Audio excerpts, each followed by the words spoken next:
At the end of the World War II, Europe lay in ruins, financially, emotionally, and physically. The war took the lives of way too many people. Refugees and displaced persons after the war numbered 40 million. England's wartime Prime Minister Winston Churchill in 1947 described Europe as a rebel cheap charnel house of a breeding ground for pestilence and hate. Many prominent European artists had fled from the Nazi oppression to the United States, which emerged from the war economically strong and optimistic. Among the artists who settled in New York were Mondrian, Leger, Duchamp, Dali, Hans Hofmann. They worked, taught, exhibited, and generally stirred things up, opening new possibilities for American artists. The Solomon Guggenheim collection opened to the public in 1930 as the Museum of Non-Objective Art, specializing in abstract European works, today known as the Guggenheim Museum. The Museum of Modern Art opened in New York in 1929, showing comprehensive history of the modern movement. 10 years later, it reopened in the larger space in Midtown Manhattan that still occupies today. Mexican muralist Diego Rivera, David Siqueiros, exhibited and taught in New York during the 1930s, encouraging artists away from the traditional easel painting. Modernism was no longer a distant European phenomenon. Its leading practitioners were in the United States. War had altered the consciousness of the development in the world in subtle but profound ways. The Nazi genocide machine had taken human cruelty to a new low, and the atomic bomb gave humankind a terrifying new power. People were now living in a world that had the power to destroy in minutes. These conditions formed the background for art and life in Europe and the United States for most of the post war period.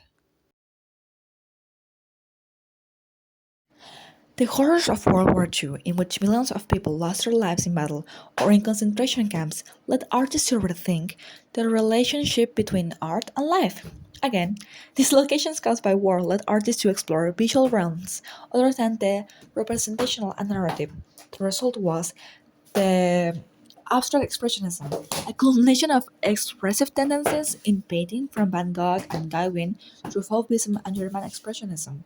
Immediate inspiration came from the motives and spontaneous methods of surrealism, in particular, the abstract surrealism of Miro. The new immigrants influenced many American painters, leading them to move away from the realist styles dominant in the 1930s and experiment with more expressive and inventive ways of creating art. The unparalleled crisis of the World War also led them to move away from public issues of history and social comment that the Depression era painting emphasized. As a result, they began to paint styles that were both stylistically innovative and personal. Jackson Pollock. So he was the lead innovator of the abstract expressionism. The act of painting itself became a major part of the content of Pollock's paintings. Pollock created this painting as an rhythm by dripping thin paint onto the canvas rather than brushing on it. By working on a huge canvas placed on the floor, Pollock was able to enter the space of the painting physically and psychologically. The huge format allowed him to have an ample room for his sweeping gestural lines. Pollock dripped, poured, and flung his paint, yet exercised control and selection by the rhythmical dancing movements of his body. A similar approach on the work of many of his colleagues led to the term action painting.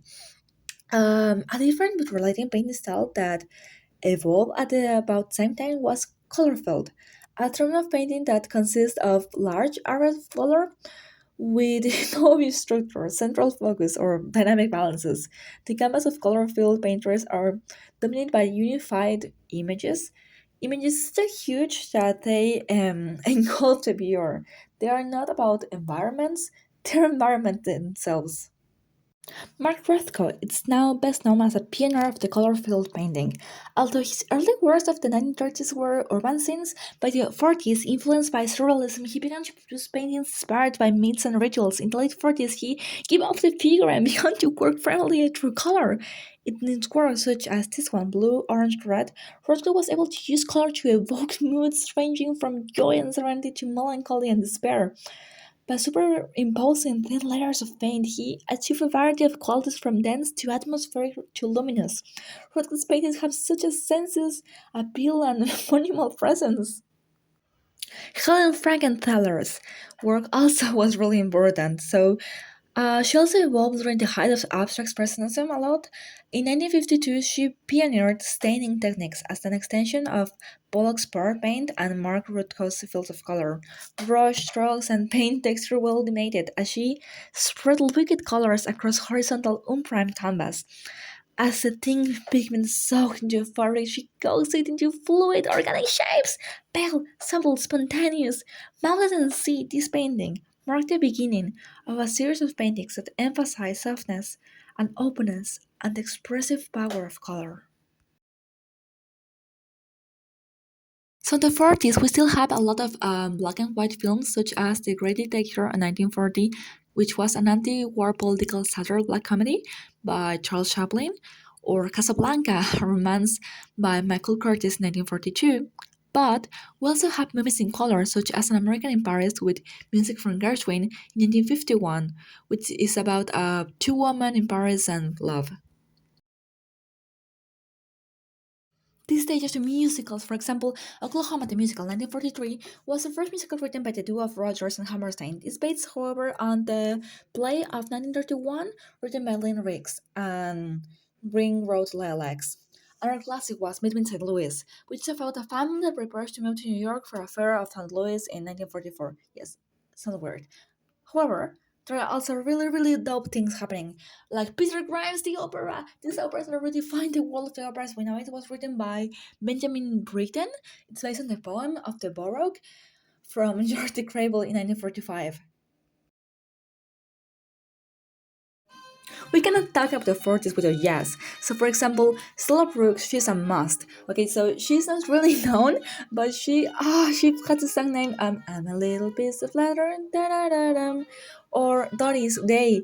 Que sera, sera. She was a rock star of the jazz at the radio, and then also of pop, but she's mainly of jazz. She's a goddess.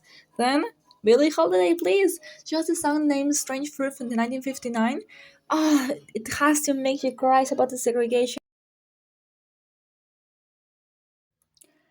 Sculptors. So, for example, Dorothy Denner, she was an amazing woman of the time. So she proudly upholds for the MoMA. Sometimes I don't really get her, but she has some really cool stuff up there. Or David Smith. So he's really famous for his abstract work with constructions with metal, and everything's like so flexible and fluid with him. So he's amazing. And Willem de Kooning, he typifies in a gestural style that at the moment, maybe more than any of his contemporaries, he develops a style that's a fusion of cubism, surrealism, expressionism, kind of like a Koshka painting but in sculpture. In architecture, the pioneers of modern architecture are starting. So Miles van der Rohe, his house Farnsworth, is a model of a fancy house nowadays. Or Frank Lloyd's right houses.